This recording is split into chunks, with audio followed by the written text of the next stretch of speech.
My jsme divadlo nejen pro děti, takže je jasné, že hrajeme pro děti, pro dospělé, pro rodiče s dětmi, prostě od 9 měsíců do 90 let. Hrajeme v divadlech a v kulturních domech i pro základní školy, i pro mateřské školy, které dojdou do divadel, pro první stupně základních škol a samozřejmě hrajeme i pro veřejnost, třeba odpolední pohádky a hrajeme i venku na různých jarmarcích i na zámcích a českých hradech po celé České republice. V představení pověsti české jsou obsaženy nejznámější pověsti Aloise Jiráska, což obsahuje třeba Praotec Čech, Kněžna Libuše, Bivoj, Dívčí válka, Faustův dům, Golem a Šemík.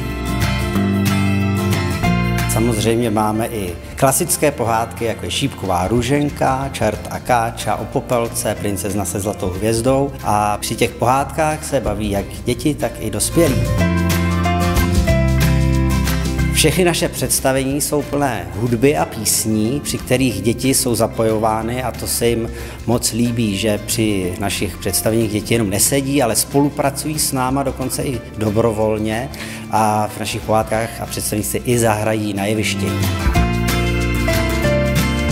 Přestože se naše představení jmenuje Pověsti české, tak při našich představeních děti v životě nikdy nezlobí. A odnesou si i nějaké ty informace užitečné a hodí se jim to nejen ve škole, ale jsou chytré i do rodiny potom.